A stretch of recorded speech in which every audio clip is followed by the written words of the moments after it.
आपल्यासोबत आहेत इतिहास अभ्यासक डॉक्टर सतीश चाफले. सतीशजी, काय सांगणार? खलिद का शिवाजी हा चित्रपट जो आहे त्यावर महाराष्ट्रभरातले शिवप्रेमी अभ्यासक जे आहे ते आक्षेप घेत आहे. तुम्ही त्यात सहभाग घेतला काय? मुळात हा जो सिनेमा आहे या सिनेमामध्येच छत्रपती शिवरायांबद्दल चुकीचे दाखले कुठल्याही संदर्भाशिवाय देण्यात आलेले आहे आणि म्हणूनच त्या सगळ्या दाखल्यांचा विरोध म्हणून सगळ्या शिवप्रेमी संघटना, इतिहास अभ्यासक आणि संशोधक एकवटले आहे आणि ज्यांनी एकमुखानं मागणी केलेली आहे की या सिनेमांवर बंदी घालण्यात यावी, कारण त्यामुळे इतिहासाच्या नावाखाली जो स्वैराचार सुरू आहे तो खपवून घेतला जाणार नाही आणि म्हणून जिल्हाधिकारी आणि जागोजागी शिवप्रेमी संघटना अभ्यासकांनी या संदर्भात या चित्रपटावर बंदी घालण्याची मागणी शासनाकडे केलेली आहे आणि मला वाटते ती मागणीसुद्धा मान्य झालेली आहे. काय चुकीचे दाखले दिले असं वाटतं? त्यांना स्वातंत्र्य आहे चित्रपट करायचं. हो, प्रत्येकांना सिनेमा चित्रपट निर्मितीचं स्वातंत्र्य आहे, परंतु संविधानाने दिलेल्या अधिकाराच्या नावाखाली, अभिव्यक्ती स्वातंत्र्याच्या नावाखाली स्वैराचार खपवून घेतला जाणार नाही ना. कारण याच्यामागचं असं आहे की ज्या चित्रपटामध्ये 3 महत्त्वपूर्ण संदर्भ असे आलेले आहेत जे मुळात चुकीचे आहेत, त्याला कुठलाही ऐतिहासिक पुरावा नाही, आधार नाही त्या संदर्भांना.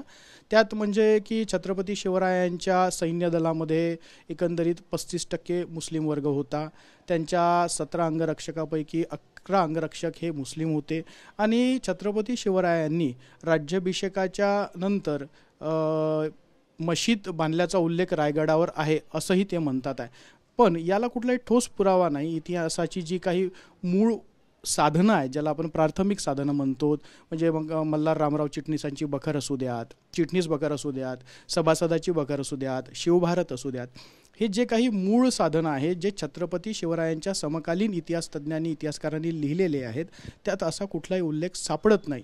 त्यामुळे अशा चुकीचे दाखले देऊन समोरच्या पिढीपर्यंत आपण चुकीचा इतिहास सांगतो आहे का आणि त्या माध्यमातून छत्रपती शिवरायांच्या इतिहासाचं जे छत्रपती शिवरायांवरचा जो इतिहास आहे त्या इतिहासाचे चुकीचे दाखले देऊन त्या नावाखाली कुठेतरी स्वैराचार तर करत नाही आहोत ना, असा प्रश्न उपस्थित होतो. म्हणून मला असं वाटतं की जी एकंदरीत मागणी शिवप्रेमी संघटनांनी केली आहे ती संयुक्त आहे आणि ती व्हायला पाहिजे.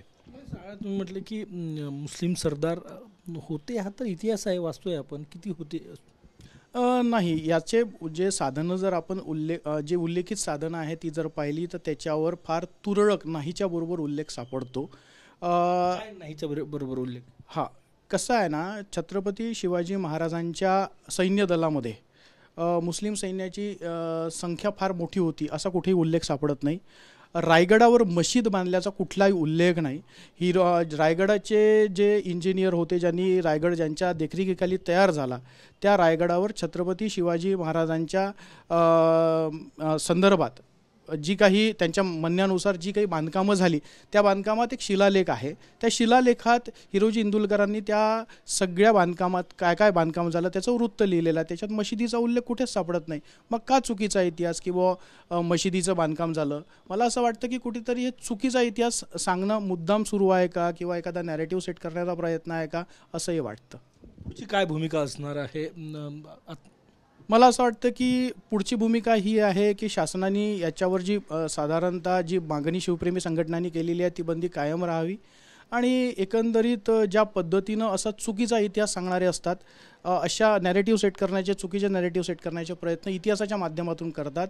त्यामुळे शिवप्रेमी संघटना, इतिहास अभ्यासक हे दुखावले जातात आणि त्यांनाही वाटतं की संशोधनाने इतिहास एवढा समोर आणलेला आहे, तो चुकीचा का दाखवणारे, का सांगणारे, तर अशा एक योग्य ती कारवाई, शासकीय कारवाई व्हावी अशी एक शिवप्रेमी संघटनांची इच्छा आहे आणि त्याच पद्धतीने इतिहास अभ्यासकांनाही वाटते की चुकीचा इतिहास सांगणाऱ्यांवर एक कारवाई नक्कीच व्हायला पाहिजे.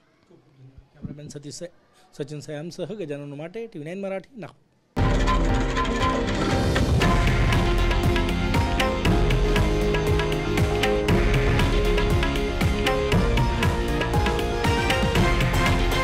हे आहे देशातील नंबर 1 न्यूज नेटवर्क आणि आपण पाहत आहात TV9 मराठी, एकमेव.